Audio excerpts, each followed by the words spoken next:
պարոն Պապիկյան, դուք խոսում եք բանակի հեղինակությունից, բայց այս Դուք խոսում եք բանակի հեղինակությունից, ես հիշեցնեմ ձեր այս այցերից լուսանկարներ, որտեղ դուք կանած եք եւ զինվորականը այսպես բաց ձեռքերով գոտին այսպես կիսաարձակած, մի քիչ ոչ պատշաճ տեսքով ձեզ դիմավորում, այստեղած սինգլ խարկը չէր դրել, ռազմականի պետը եւ այլն, ու այսպիսի շատ դրվագներ կան, առհասարակ բանակի տեղեկություններ կան, որ այն սպայական անձնակազմը, որը ունենք նախկինում լավ կամ վատ, բայց ունենք որակյալ սպայական անձնակազմ, որոնց հանդեպ հարգանք կար եւ նաեւ զինվորները 18 տարեկան 20 տարեկանները իրենք հարգանքով են վերաբերվում այդ սպաներին, իսկ հիմա այդ հարգանքը չկա եւ այդ առումով արժե զրկվել է բանակի դերն ու նշանակությունը իդեմս նաեւ սպայական անձնակազմի շատը դրա համար են ձեզ քննադատում այս մասով ինչ կասեք նաեւ վարժական հավաքների մասով ես էլ ծանոթներն ունեմ որ գնում գալիս են այնպիսի բաներ են պատմում որ ես չգիտեմ պետական գաղտնիք է թե չէ որ հրապարակենք բայց իսկապես չեն պատմում լավն էլ կա բայց բարձի թողի վիճակ են պատմում ընդ որում ասում են կոռուպցիոն սխեմաներ են գործում այդ վարժական Իսկ մի անգամ չէ շատ վերահսկողություն չկա ինչի բան դիմել եմ արի ես շփվում եմ բարբերաբար դա չի հարցը դե մենք փագենք մենք չենք լսել որ ինչ որ բան որ բարձրաձայն է այսինքն այդ մասով նաև որ ձեր սպաներից մարդիկ կան որոնք որ ուտելիքների մնացածի վրա լավ փող են աշխատում որ վերահսկողություն չկա բարձի թողի վիճակ է ուղարկում եք դիրքեր տերելնող չկա եւ այլն սրա մասով առանցի մեկ էլ դուք որ խոսեցիք գողական բարքից գուցե սա ձեզ համար շատ տհաճ թեմա է բայց ես հիշեցի տարիներ առաջ մամուլումի հրապարակում ձեր մասին որ դուք ձեր ծառայության ընթացքում դանակահարել եք ձեր ծառայացին հետո դատական գործ է բացվել եւ այլն եթե դա իսկապես ճիշտ է այդպես եղել է դուք օրինակ այդ ժամանակ գողական բարքերով եք առաջնորդվել այս ժամանակ էլ կային հիմա էլ կան փաստորեն այս տարիների ընթացքում 10 տարվա ընթացքում բան չի Պարոն Ակայան ես ծառայել եմ ռուսական բանակում այնտեղ ընդհանրապես գողական բարքեր գոյություն չունեն բայց դանակահարության դեպքին չի մասին է եղել այնտեղ կան երկու ազգության մարդիկ Հայաստանի Հանրապետության քաղաքացիներ եւ այն ժամանակ Ռուսաստանի Դաշնության քաղաքացիներ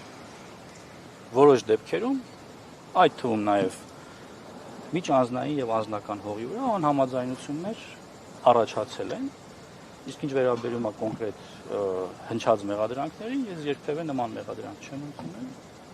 դանակահարության մասին եւ այո ես նման բան չեմ արել եւ հիմա դա չեմ շարունակում եմ ձեր նախորդ հարցը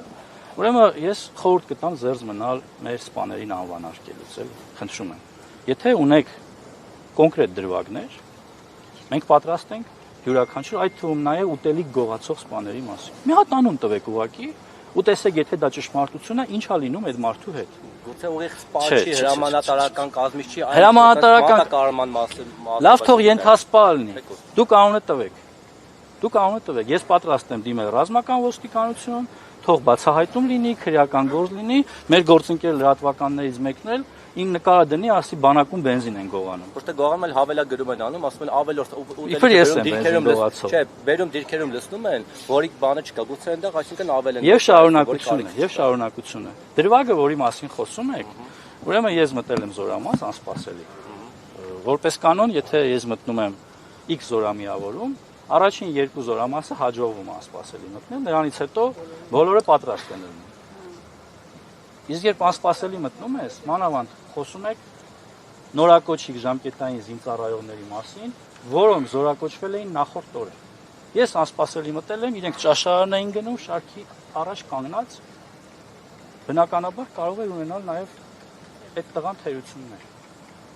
Հիմա ես ասեմ, գիտեք, ես պաշտպանության նախարար ես եկել եմ, դա ինչ կուլտուրա է, ինձ ոնց են դիմավորում, բոլորը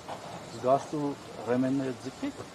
գործ ունենք, ասում եմ, 1 օր ծառայող տղերքի հետ։ Հա, ես տեսել եմ այդ քննադատությունները, բայց հարկ չեմ համարել դրան պատասխանելու, որովհետև այնտեղ մեղադրական որևէ բան չկա։ Շատ լավ է, որ ուշադիր է մեր հասարակությունը եւ պահանջում է կարգ ու կանոն։ Ես էլ եմ պահանջում կարգ ու կանոն ու հետեւական եմ լինելու, որ կարգ ու կանոնը շարունակաբար ավելի ամրանա։ Մի բան էլ ճշտեմ։ Եվ շնորհակալություն։ Մի բան էլ ճշտեմ։ Ճամբարակի տեսքով դուք կասեք, այդ մարդիկ զինվորներ ինչու են փողոցում։ Դրանով կա եւ ծառայական քննություն եւ քննություն, որտեղ եթե պատասխանատուներ կան, անպայման պատժ